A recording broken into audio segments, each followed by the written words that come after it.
Hello, everybody. Welcome back to the podcast. We are at the next symposium. Things are wrapping up here, but we have the pleasure of having on with us Cristal Grogan. Cristal, how are you? I'm great. You are a parent. We've talked a lot about the importance of families and parents being here at this symposium, and you presented your story on the main stage. Everybody has been. It had a tremendous impact on everybody in attendance. And so we're very thankful for you joining us on the podcast today.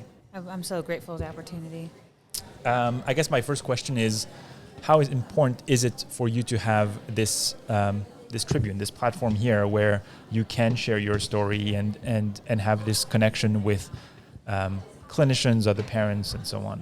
It's a unique opportunity to have. It's one that we don't get a lot as NICU parents, especially within a space that has such a wide variety of individuals in the audience that we don't normally get to sit in front of, and ones that we only see normally when our children are in the NICU and that are, on their way home. Right. Especially when we're talking about long-term outcomes where, they see us when we're there and then we're out the door and then, that's it. So they really, it's kind of the same for our opportunity as the same as them. They're getting to see us for the first time when we're talking about our children and what our children are facing past when they've been in their hands. Will you tell us a little bit about your NICU experience? And I think what really stuck with people is your candor about some of the challenges that families face outside of the NICU. Sure. So I have kind of a unique story. So my son was born overseas in Spain. We had a lot of complex diagnoses, one being necrotizing enterocolitis. And I think most of my story is following the NICU. We've kind of gone through different phases where you're told when you're discharged that, don't worry, by the time they're 2, they'll start making their milestones. They're going to catch up to their peers. No one will know.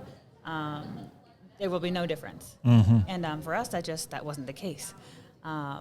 Just kind of everything that could go wrong did go wrong. And as he got older, his medical complexities got a little more complex at every stage. And so we kind of hit different phases. And suddenly we hit that 2-year mark. And we found ourselves in a spot where we were outgrowing all of our services.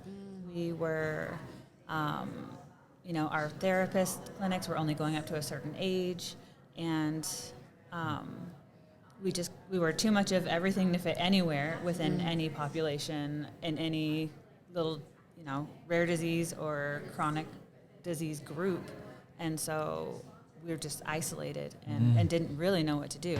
There's really no pathway. And then, so once we got older, we kind of all of a sudden transitioned into more of the neurological issues that were happening. And that became even a more isolated, secluded factor that we dealt with because, even adult mental health isn't talked about in today's society. It's not spoken about freely. Right. It's stigmatized, and so having a child that is suddenly being thrown into a psych unit and we're admitted to the psych unit, we had no idea what to do. Right. What was your son's name? My son's name's Seth. Seth. And you said you delivered in Spain. We did. Was that like a tourist incident, or you were in Spain? No, my husband at the time was stationed in Spain. Fair enough. So we were there for the military. And did you get transferred back to the U.S. at some point, or all the care happened? All the care happened there. He was never stable enough to be transferred back to the U.S. Right. So we actually were kind of kicked out of the NICU a little early. Our neonatologist was the only English-speaking neonatologist that would work with us. Right. I think they're tearing down the building next to us. Sorry, but this hopefully they're done. I'm sorry, Daphne. Well, I think what you describe is is unfortunately not an uncommon story for families. And I wonder how much responsibility we have with families of painting a realistic picture and balancing the potential long-term consequences and hope. I think we struggle with that as a community. Yeah, I think a big part of it is when you have a child that's fragile, especially one that's really sick or that really has complex needs, I think a lot of it is fear of saying the wrong thing or not knowing what to say, not wanting to give them false hope, Right. but at the same time trying to give them hope that things are going to be okay, and even in the worst circumstances that things are going to be okay. And I think a big part of that is just, I'm really big on education. If we're educating these parents, if we're giving them some sort of roadmap that's showing what that might look like. Yeah. And not saying that everything's going to happen or you have to lay it out as your child, this, watch out, this is going to happen. Just some sort of educational pieces that, are just available, because for us there wasn't. And I see a lot here that people face, especially in the minority community, that I faced overseas, because there I was the minority. And so there wasn't literature in my language. There wasn't literature What an interesting perspective. in general in the U.S. and so of course there, but so here I see the flip side, Right. and so I fall into that. I fell into that minority category there. What do you think along the way, and certainly I think this kind of vulnerable transition of discharge to home, what would have been most useful for you? I think just having the care team know that we just want someone to listen. Sometimes that's all it is. We want you to lean in and just listen to what our fears are, what our concerns are, and just to talk to us. Because a lot of that is just you feel like doors are shut, or you feel like you can't go to your care team. You feel like you're going to ask a dumb question, or you feel, or if you do ask a question and you get the wrong person answering and you feel that they don't want to talk to you, you kind of hold back. So really knowing that your care team cares, Yeah. and is willing to listen and wants to listen, I think is a huge part of having a positive experience. Even if you don't have the answers, even if we don't have that roadmap or the educational pieces, having someone that says, I'm listening to you, this is your child, tell me about your child, how are you guys doing today? And that's not hard. It's not. You're not outlining something that's very difficult to No. just take the time No. and open up. Yeah.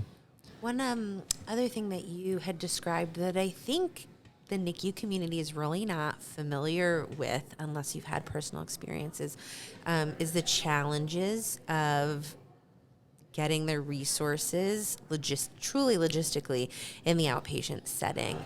And I think having parents like you help us understand what that looks like.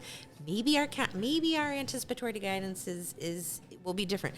Maybe instead of sending to all the subspecialists in the first month of life, we will do things a little differently, because truthfully, sometimes when I hand off that discharge paperwork, I think to myself, how is a family going to do this? And that's not even taking into account insurance and like you said, this vulnerable time between early infancy and then the school system. This place where there's so many lapses in coverage. Yeah, it was interesting. In a session yesterday, someone had spoken about, I'm the coordinator that coordinates. I'm the person that talks to your care team and makes sure that you're going to the right places and you're talking to the right people.